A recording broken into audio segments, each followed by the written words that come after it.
सभी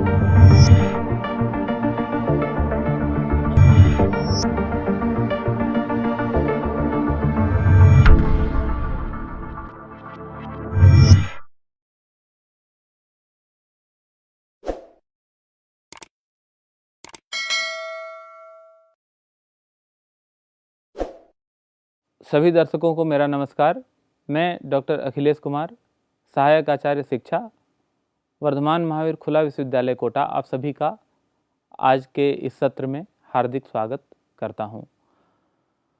जैसा कि आप सभी जानते हैं कि rights of persons with disabilities act, निःशक्त जन अधिकार कानून में कई प्रकार की निःशक्तताओं का वर्णन है और उसमें एक निःशक्तता जो है वो है स्पेसिफिक लर्निंग डिसेबिलिटी, विशिष्ट अधिगम अक्षमता। विशिष्ट अधिगम अक्षमता की स्थिति बहुत ही विचित्र है। विशिष्ट अधिगम अक्षमता अपने PWD एक्ट 1995 में एक अक्षमता की श्रेणी के रूप में नहीं मानी गई थी, परंतु अंतर्राष्ट्रीय विकास के साथ साथ यह देखा गया कि अभी एक अक्षमता की श्रेणी है। यह बच्चों के एजुकेशनल अचीवमेंट को नकारात्मक रूप से प्रभावित करता है और तब वैश्विक विकास के अनुरूप इसे भी अब rights of persons with disabilities act 2016 में, निःशक्त जन अधिकार कानून 2016 में निःशक्तता की एक श्रेणी मान लिया गया है। तो आज के इस वीडियो व्याख्यान में हम चर्चा करेंगे कि विशेष अधिगम अक्षमता का ऐतिहासिक परिप्रेक्ष्य क्या है। जहाँ तक विशिष्ट अधिगम अक्षमता, स्पेसिफिक लर्निंग डिसेबिलिटी का सवाल है, तो सबसे पहले जो first systematic clinical studies of a specific reading disability were reported in 1917 by James Hinselwood, एक स्कॉटिश ऑप्थेल्मोलॉजिस्ट थे जिन्होंने रीडिंग डिसेबिलिटी शब्द स्पेसिफिक रीडिंग डिसेबिलिटी का अध्ययन शुरू किया और उसके बारे में रिपोर्ट किया। कब? 1917 में। उनका नाम था James हिंसेलवुड। Hinselwood had examined a number of cases in which adults suddenly lost the ability to read while other areas of mental functioning remained intact. हिंसेलवुड ने ऐसे कई केसेज एग्जामिन किए, ऐसे कई केसेज देखे जिनमें कुछ एडल्ट ऐसे थे जिन्होंने अपने पढ़ने की एबिलिटी को, पढ़ने की योग्यता को अचानक खो दिया, जबकि उनका जो मेंटल फंक्शनिंग था, अदर मेंटल फंक्शनिंग था, वो सब सही था, सब ठीक था। As with cases of sudden loss of oral language facilities, the loss of reading ability was attributed to damage to specific areas of the brain. जैसा कि हिंसेलवुड ने देखा कि अचानक बोलने की शक्ति खत्म हो गई, अचानक पढ़ने की शक्ति खत्म हो गई, तो उन्होंने इसको एट्रीब्यूट किया कि ये ब्रेन के किसी स्पेसिफिक एरिया के डैमेज होने का परिणाम है, जिसकी वजह से व्यक्ति की वाक क्षमता और व्यक्ति की पठन क्षमता, व्यक्ति की बोलने की क्षमता और व्यक्ति की पढ़ने की क्षमता दोनों खत्म हो गई है। हिंसेलवुड attributed the boy's problems to a condition which he called congenital word blindness, resulting from damage to a specific area of the brain that stored visual memories for words and letters. हिंसेलवुड ने जितना भी अध्ययन किया, उस अध्ययन के आधार पर जो उस व्यक्ति की कंडीशन थी कि अचानक उसकी बोलने की क्षमता भी खत्म हो गई थी और पढ़ने की क्षमता भी खत्म हो गई थी, तो उन्होंने इसको जन्मजात शाब्दिक अंधत्व, कंजेनाइटल वर्ड ब्लाइंडनेस के नाम से लिखा, संबोधित किया और उसका कारण उन्होंने बताया कि ये ब्रेन के उस एरिया के डैमेज होने से हुआ है जिसमें कि विजुअल मेमोरीज फॉर वर्ड्स और लेटर्स, शब्दों और अक्षरों के विजुअल मेमोरीज ब्रेन के जिस एरिया में स्टोर होते हैं, वो एरिया अगर क्षतिग्रस्त हो जाए तो बच्चे में कंजेनाइटल वर्ड ब्लाइंडनेस हो सकता है, जिसके कारण बच्चा अचानक बोलने की क्षमता खो सकता है और अचानक पढ़ने की क्षमता भी खो सकता है।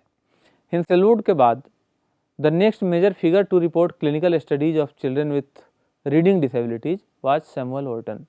सैमुअल ओर्टन जो है, उनकी स्टडी बहुत महत्वपूर्ण है हिंसेलवुड के बाद। सैमुअल ओर्टन ने ओर्टन गिलिंघम मेथड, जो कि एक मल्टीसेंसरी अप्रोच है, उसका भी विकास किया है।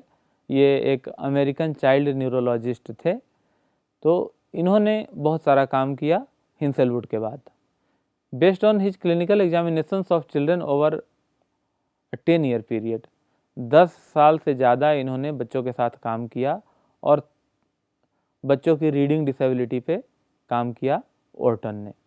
Orton developed an explanation for reading disability that was quite different from हिंसलवुड।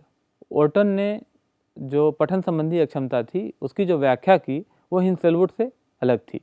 Rather than proposing that children with specific reading disabilities had actual damage to a localized area of their brains, जैसा कि इससे पहले हमने चर्चा की कि हिंसलवुड ने क्या कहा था कि ब्रेन का कोई एक पार्टिकुलर लोकल एरिया डैमेज हो जाने के कारण बच्चे की पठन क्षमता और बच्चे की वाक क्षमता लुप्त हो गई थी।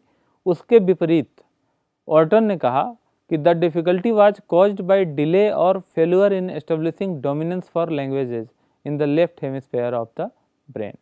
ऑर्टन ने माना कि जो आदमी का ब्रेन का लेफ्ट हेमिस्फेयर है उसके फेल्यूर के कारण या उसके माल फंक्शनिंग के कारण ये रीडिंग डिसेबिलिटी बच्चों में होती है। ही यूज द टर्म, और इन्होंने टर्म भी अलग यूज किया। जो उन्होंने कंजेनाइटल वर्ड ब्लाइंडनेस यूज किया था उसकी जगह ऑर्टन ने जो टर्म यूज किया वो था स्टेफोसिम्बोलिया। स्टेफोसिम्बोलिया का मतलब होता है ट्विस्टेड सिंबल, घूमते हुए अक्षर, to refer to the fact that reading disabled children, as he observed them frequently, had specific difficulties reading reversible words sa, was, not, turn और letters b, d, p, q correctly। जैसा कि आप screen पर देख पा रहे हैं। क्यों और इन्होंने स्टेफोसिम्बोलिया इसको कहा ट्विस्टेड सिंबल, क्योंकि समान तरह के जो लेटर होते हैं उनको पहचानने में रीडिंग डिसेबिलिटी वाले बच्चों को कठिनाई होती है। जैसा कि आप स्क्रीन पर देख पा रहे हैं कि सा को वाज पढ़ लेते हैं, नॉट को टर्न पढ़ लेते हैं, या लेटर्स बी और डी में अंतर नहीं कर पाते, पी और क्यू में अंतर नहीं कर पाते, एम और डब्ल्यू में अंतर नहीं कर पाते। तो इस प्रकार के ट्विस्टेड सिंबल में कन्फ्यूजन के कारण उन्होंने इसको नाम दिया स्टेफोसिम्बोलिया, ऑर्टन ने। आपने देखा होगा मूवी तारे ज़मीन पर, जिसमें ये दिखाया जाता है कि जैसे ही वो बच्चा पढ़ना शुरू करता है उसके आगे अक्षर नाचते हुए से आते हैं। This is similar to that strephosymbolia, और इसीलिए ऑर्टन ने इसका नाम स्टेफोसिम्बोलिया दिया। आपके मन में ये प्रश्न उठ रहा होगा कि इतने सारे नाम, कंजेनाइटल वर्ड ब्लाइंडनेस, स्टेफोसिम्बोलिया, फिर ये लर्निंग डिसेबिलिटी कहाँ से आया? तो लर्निंग डिसेबिलिटी कहाँ से आया, इसका जवाब ये है कि सैमुअल किर्क ने सबसे पहले लर्निंग डिसेबिलिटी शब्द कॉइन किया 1963 में। सैमुअल किर्क 1963 में एक पेरेंट सम्मेलन को संबोधित कर रहे थे। उसमें इन्होंने इस प्रकार के जो बच्चे थे जिनको कि कोई प्रत्यक्ष वजह नहीं थी समस्याओं की, ना कोई ब्रेन का पार्ट डैमेज ऐसा आइडेंटिफाई हो सका था, लेकिन उनको किसी को पढ़ने में समस्या थी, किसी को लिखने में समस्या थी, किसी को गणितीय कैलकुलेशन में समस्या थी। तब ऐसे बच्चों के लिए, ऐसे बच्चे प्रायः देखे जाते थे कि वो इंटेलिजेंस लेवल उनका अच्छा है, बावजूद इसके उनका स्कूल का परफॉर्मेंस जो है, स्कॉलास्टिक अचीवमेंट जो है वो उनका पुअर था। तो ऐसे बच्चों के पेरेंट्स के सम्मेलन को संबोधित करते हुए सबसे पहले सैमुअल किर्क ने 1963 ईस्वी में लर्निंग डिसेबिलिटी शब्द कॉइन किया at the conference on exploration into problems of the perceptually handicapped child, which was sponsored by the Fund for Perceptually Handicapped Children. Samuel Kirk proposed the term learning disability as a descriptive title for the kind of children being generally discussed at the conference. उस conference में वे बच्चे जिनका कि कोई apparent कारण नहीं था scholastic backwardness का, फिर भी वो स्कूल में अंडर अचीवर थे, उनकी चर्चा करने के लिए बुलाए गए पेरेंट के सम्मेलन में सैमुअल किर्क ने सबसे पहली बार ये शब्द लर्निंग डिसेबिलिटी कॉइन किया। जैसा कि आप सभी जानते हैं कि लर्निंग डिसेबिलिटी एक रिलेटिव टर्म है और लर्निंग डिसेबिलिटी को डिफाइन करना अपने आप में बहुत कठिन है। बहुत सारे डायलेमाज हैं लर्निंग डिसेबिलिटी को डिफाइन करने में, उसके आइडेंटिफिकेशन में, उसकी स्क्रीनिंग में। उदाहरण के लिए definition such as those proposed for learning disabilities are offered to specify a particular type of condition और इंडिविजुअल। वो एक पार्टिकुलर कंडीशन या वो व्यक्ति को संबोधित करते हैं। They are valid as long as at least one individual to whom they apply. कोई भी परिभाषा लर्निंग डिसेबिलिटी की तभी वैलिड होगी जब कम से कम एक ऐसा आदमी हो जिसमें वो सारे लक्षण मिल रहे हों। कई बार लक्षण इतने वेरी करते हैं, इतनी भिन्नताएं होती हैं कि लर्निंग डिसेबिलिटी आइडेंटिफाई करना, डिफाइन करना बहुत कठिन हो जाता है। Definitions of learning disabilities are frequently critiqued because they almost universally state that neurological impairment is the presumed cause of the problem. अक्सर लर्निंग डिसेबिलिटी की जो जितनी भी परिभाषाएं हैं वे सभी आलोचना की शिकार होती हैं। उसका कारण ये है कि ये एक न्यूरो डेवलपमेंटल विकार है, न्यूरो डेवलपमेंटल, जिसका ओरिजिन न्यूरोलॉजिकल है, न्यूरो से जुड़ा हुआ, ब्रेन से जुड़ा हुआ है और विकासात्मक अवधि में ये देखा जाता है।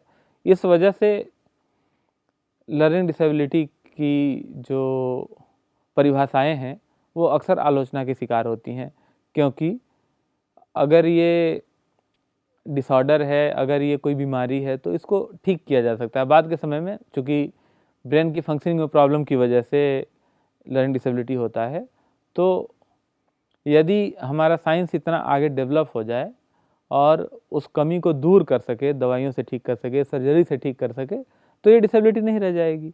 इसके अलावा एक और जो बहुत महत्वपूर्ण चीज़ है जो लर्निंग डिसेबिलिटी की परिभाषा और लर्निंग डिसेबिलिटी के आइडेंटिफिकेशन को कठिन बनाती है, वो है differentiation of learning disability from other condition. बहुत सारे कंडीशन लर्निंग डिसेबिलिटी के इंटेलेक्चुअल डिसेबिलिटी से कोइंसाइड करते हैं, सिर्फ एक क्राइटेरिया को छोड़ करके कि इंटेलेक्चुअल डिसेबिलिटी में IQ को माना जाता है कि कम होता है। बाकी लर्निंग डिसेबिलिटी और इंटेलेक्चुअल डिसेबिलिटी के, ADHD के और लर्निंग डिसेबिलिटी के बहुत सारे सिम्टम्स कोइंसाइड करते हैं। इसलिए ये बहुत ही कठिन है लर्निंग डिसेबिलिटी को डिफाइन करना, लर्निंग डिसेबिलिटी को डायग्नोस करना, लर्निंग डिसेबिलिटी को आइडेंटिफाई करना बहुत ही कठिन काम है। तो मित्रों, आज हमने देखा कि लर्निंग डिसेबिलिटी का ऐतिहासिक परिप्रेक्ष्य क्या है और कैसे लर्निंग डिसेबिलिटी ने कंजेनाइटल वर्ड ब्लाइंडनेस और स्ट्रेफोसिम्बोलिया जैसे नामों का सफ़र तय करते हुए आज की तारीख में स्पेसिफिक लर्निंग डिसेबिलिटी, विशेष अधिगम अक्षमता के रूप में जाना जाता है। सबसे पहले जो लर्निंग डिसेबिलिटी का अध्ययन करने वाले व्यक्ति थे वो स्कॉटिश ऑप्थेल्मोलॉजिस्ट थे, हिंसेलवुड। हिंसेलवुड ने इसका नाम दिया कंजेनाइटल वर्ड ब्लाइंडनेस। उसके बाद ऑर्टन ने इसका नाम दिया स्ट्रेफोसिम्बोलिया और ट्विस्टेड सिंबल, और फाइनली जो प्रेजेंट नाम है लर्निंग डिसेबिलिटी वो सैमुअल किर्क ने दिया 1963 ईस्वी में। तो आगे की स्लाइड्स पर कुछ असेसमेंट प्रश्न दिए गए हैं जिनको कि करके आप अपना स्वमूल्यांकन कर सकते हैं। एक पेशेंस हियरिंग के लिए, पेशेंस लिसनिंग के लिए thanks lot for your patience watching and learning. Thank you और आप सभी का सादर अभिवादन।